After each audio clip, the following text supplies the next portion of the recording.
Hi, everyone. Thanks for joining today. I am Reagan Sonnabend. If this is your first time to the podcast, I am an entrepreneur, real estate developer, and corporate housing operator. Today, I am so excited to have with me Gabriel Wacker. Thanks, Gabriel. Well, thanks for having me on, Reagan. Looking forward to talking to you today. Absolutely. Well, first, I just want to say thank you for making time in the middle of busy season. I know it can be all hands on deck with your team and with all teams. And it was really cool to see your shirt actually as we were catching up here just before starting recording. And I would love to hear a little bit more about that as we go on. But just to introduce a little bit about why I was so excited to have Gabriel join us today. He is one of those individuals that I've gotten to know over the last year or two that has been in the temporary and corporate housing space since they were still figuring out what to call it. And so, I know it has evolved so much over the years. With myself personally, I got started back in the late 90s. I was with Bridge Street when it was kind of an acquisition, and I was within a company that became part of Bridge Street. And then Gabriel has his own journey that he'll share about that. But he's one of those people that's really been around for decades that has seen the evolution of this space so much, developing how things are coming today, and then really has a unique perspective as well, being able to kind of be like a reporter for his team. So would love to have you share a bit more about that journey, kind of how you got started and where things are headed. Yeah. Well, I've been around since 1998. I started with our company right out of college. So Transitions Group is our parent company. I'm the vice president of sales and marketing. So I oversee the sales and marketing for kind of all those divisions. Underneath Transitions Group, we have Viciniti, our corporate housing division, our midterm rental operator, Furniture Options, which is a furniture rental business. And then we have a few other smaller businesses, including a little real estate on the side there. So I oversee all those divisions for sales and marketing. Wow, that's a lot. And I love the vertical integration. I mean, so many operators in the space, of course, partner with different furniture rental operations, but to have that in-house is really a brilliant move. So, definitely want to hear more about that. But thinking kind of back to the beginning and how things have evolved over the years and kind of where we're going now. Would love to hear, some of those early reflections on the space and some of the growing pains to get to a really more fully evolved industry today. Yeah, I mean, it's interesting. We were talking about what do we call it now as a corporate housing, as a midterm rental. I even remember early on when we've been members of CHPA, Corporate Housing Providers Association, since its existence. And I know at one time there was discussion around should it be called corporate apartments or corporate housing was the Yeah. model. A lot of times we're in multifamily apartment communities. That has evolved over the last, especially in the last 10 years, where we've seen Hmm. more people get into single family homes. Obviously, kind of midterm rental operators traditionally are in single family homes. But we've seen more of corporate housing operators get into single family homes and changing their model a little bit too. So a lot of things have changed over the last, 27, 28 years that I've been doing this. Hmm. And yeah, we definitely do try to do, from our perspective, having the whole vertical. So we do our own furniture, our housewares, we have our own housekeeping team. We try to do everything in house. So that's something that we pride ourselves in. But we've seen companies over the years trying to do it both ways, and it's there's a lot of operators that do it in a lot of different ways. So it's always good to see the different operators out there. And so you guys support other smaller operators as well, given the variety of what you do, I'm assuming. Tell me a little bit Yeah, about how that works. in a couple different ways. So in this industry, probably the same midterm rental space, a lot of operators work with each other. So if Hmm. we need inventory in Chicago. I don't currently have any core inventory in Chicago. We would probably work with another part. We would just partner with somebody and rent their inventory. So that's one way that we work within the industry. And then also our furniture company, our furniture rental company, we also work with other corporate housing companies or operators to provide furniture to them. So while we provide all the furniture for our own corporate housing companies, we work with a lot of other corporate housing as well.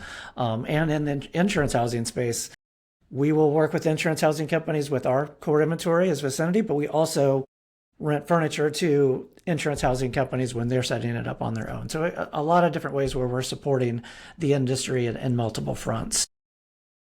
So let's talk a little bit about the geography because you guys operate pretty broadly. So is everything in tandem, both where you have core inventory and where you have furniture? And are there markets that you provide furniture that maybe you don't necessarily have core inventory? No, so we are mostly in the Midwest down through Texas. Our corporate office is in Wichita, Kansas, and kind of like the middle part of the country where you think of like Minnesota down to Texas, kind of that strip right there. We have 12 warehouses for our furniture team, for our furniture options. Everywhere that they're at, we have core inventory. We have a few markets where we have core inventory where we don't have furniture options, but it's kind of a smaller piece of our business. Most of our, I think, Dallas, Houston, Austin, all the way up to Des Moines, Omaha, that stretch right there, we cover that pretty much all those states with core inventory through our furniture company. And then, like I said, where we go maybe a little East Coast, West Coast, we don't really have any core inventory. We don't do furniture rental there. So that's usually where we're partnering with other providers for our operations. Got it. Got it. And then you brought up an interesting point about apartments versus individual homes, which I've personally done both. I really have more in individual homes at this point and even some small multifamily. But talk more about what Vicinity's core inventory looks like and also that real estate piece, like what type of asset class and where are those located? Yeah, I mean, we do some single family homes. We have some just commercial real estate for warehouses and things like that. Mm, We are looking to add to that. It's not a small, I mean, it's a small piece of our inventory right now, but we're looking to add to that. In particular, here in Kansas City, we're looking to add some single family homes here in Kansas City. nice. But traditionally, we've been apartment communities, going back, the founder of our company started in 1985. We've been doing this for a long time, and traditionally it's been in multifamily apartment communities. But like as we've gotten to know midterm, we didn't really know the term midterm rental 5 years ago. So really, in the last 5 years ago, as we've kind of educated ourselves, we've started adding some single family homes into our inventory. Our model is a little bit like we do a lot of on-demand housing too. So that's if somebody has a big project or intern group that's going to be somewhere for 2 or 3 months, we will set that inventory, we'll create that inventory, and then we'll break it down when it's done. So we do a lot of that business.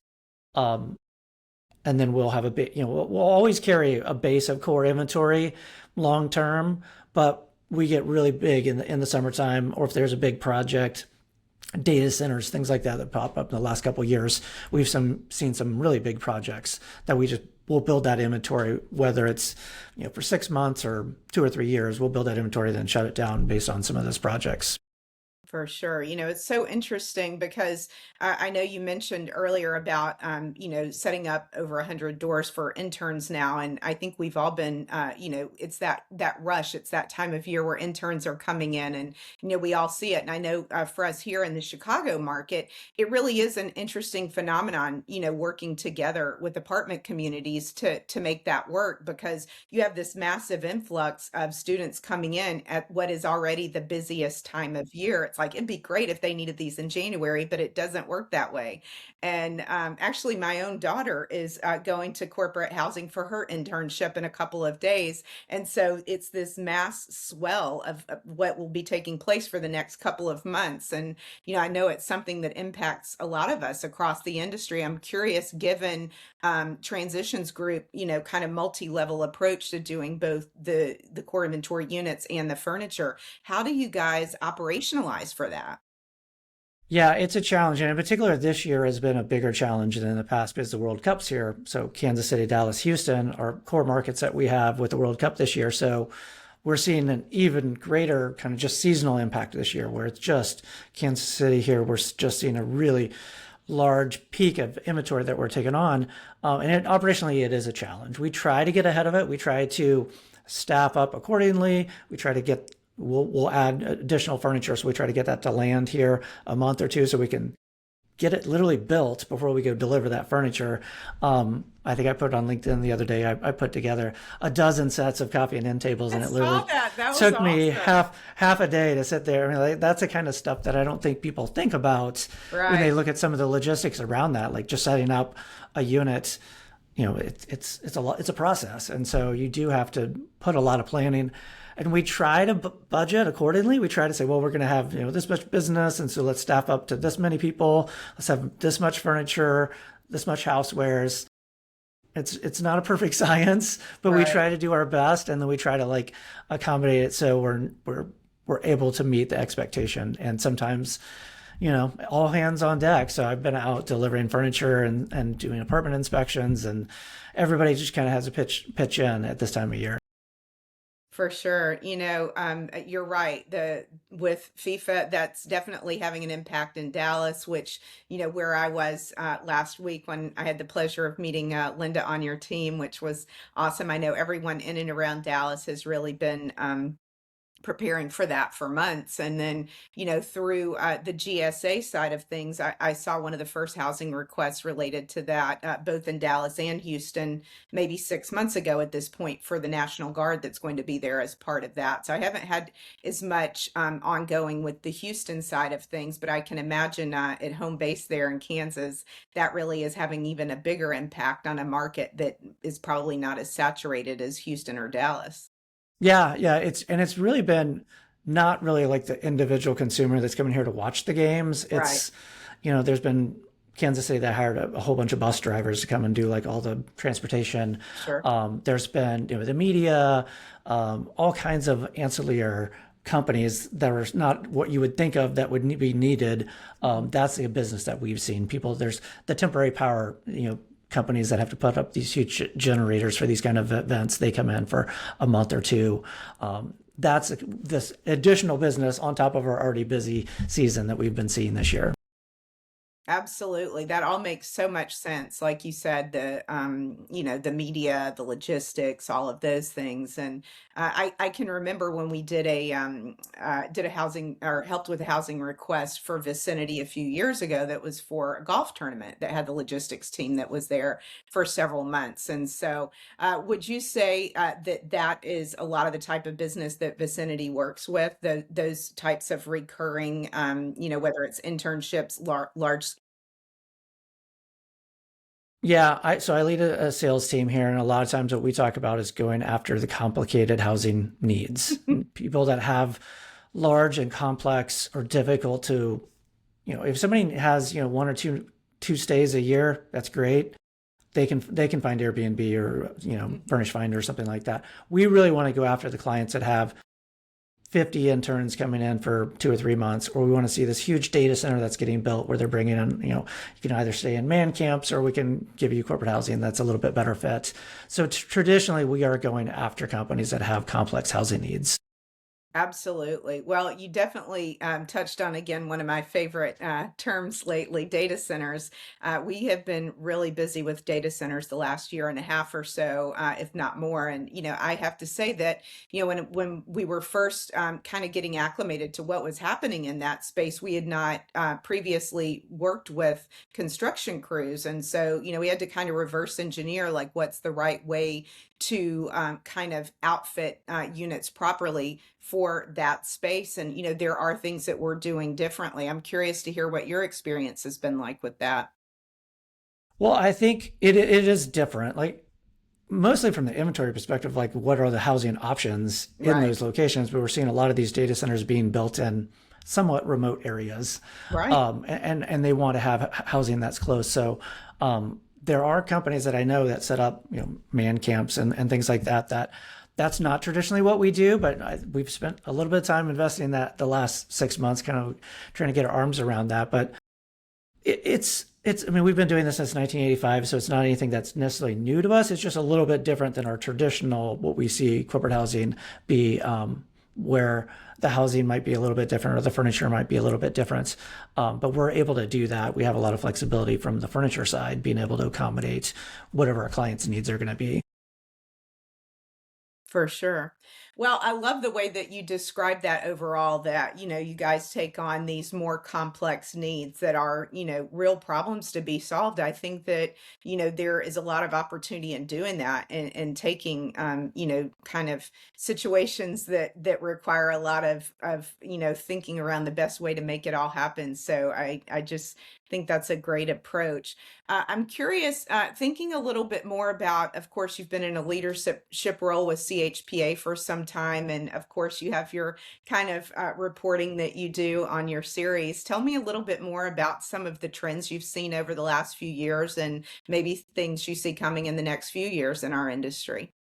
Yeah, yeah, I try to stay up to date. So we do what we call this the Stay Smart newsletter. I do a Mhm. little kind of recap on YouTube, and I send that out. I travel a lot. I see a lot of, go to a lot of corporate events, networking events, meet with a lot of clients. So I try to just to see what I see in the industry.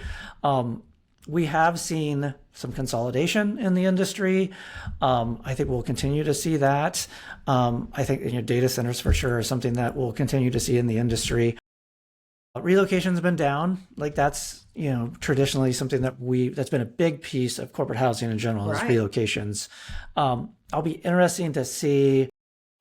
I don't know if you just saw it pass. I can't remember the name of the bill that just passed Congress that was around housing and large institutional investors, and it's capped at Hmm. 350 units, and how that affects the relocation industry. Because I know there was some concern around that if the home sale program within some of those relocations would be affected, because a lot of times those either relocation management companies or those large companies that relocate a lot of employees, they take on that inventory. They'll take on those Hmm. homes. And so I'll be curious to see how all that plays out. I haven't seen yet, but I think that will have an impact on relocations, which have already been down. And I think we'll continue to see that trend as less and less relocation maybe over the next couple of years. For sure. Yeah, it is interesting. And I have seen a bit about that. I haven't fully delved into it, but, it definitely is something when you read about what's going on legislatively and kind of scratching your head, about how that's going to end up evolving and having an impact. And of course, thankfully, there's lobbyists and different people involved with different industry associations that kind of help make sense of those things and make sure that, that it hopefully, what ends up happening makes sense for everyone. And if it's not exactly what we wanted to see, at least we're prepared to deal with that. But I definitely agree that, just seeing some of those larger trends of what is making up, the travel that we're seeing, if, the long-term lodging and of course, intersection of, what was once hotel stays evolving into, extended stay and of course, apartments and homes. And, it's definitely a bit of a continuum with what the realities of all of that look like. And, when you talk about what you mentioned with man camps and data centers, I know everyone wants to avoid man camps, to the extent possible. And yes, a lot of these large scale construction projects are taking place in remote areas that make it more challenging, but there are ways to make it more comfortable for people, for longer stays. And, whether you're talking about that or, a small hotel room, I mean, the things that we hear over and over when we've got, maybe individual union laborers that are choosing to move from a hotel into an apartment or a home is that, that is just not something that's comfortable for them long term, whether it's, having to drive a long distance after a long shift or just being in a hotel room for an extended period of time. I think they're looking for something that feels more like home, and who wouldn't? Yeah. I think what's interesting, you talk about the transition from extended stays from hotels into corporate housing. What I've seen in the last couple of years is this, I don't know what you would call it, apart hotels or, Hmm. the Yes. placemakers of the world, Central, Casa, Met House, those companies that are doing, it's in a multi-family apartment community, but they're running it like a hospitality company or a hotel company. We're definitely seeing more of that. Blue Ground being another one. Hmm. I know Central had just had an announcement where they got a capital infusion, and they're looking to expand that model throughout the country. So it just more and more of those, what I would call apart hotels, where they are really apartment communities, but they're running it a little bit like a hotel. Sure. So I think we'll see more and more of that over the next couple of years. For sure. Well, it's really interesting to hear your take on those trends, on the things, that have happened and what's coming up, just continually evolving to adjust to what we're seeing in the space. And so it's also great to see and to hear that we're kind of observing and seeing the same things. And also just to learn about more about the operations within your team, within the transitions group, and kind of where you're operating and how you make it all happen when you've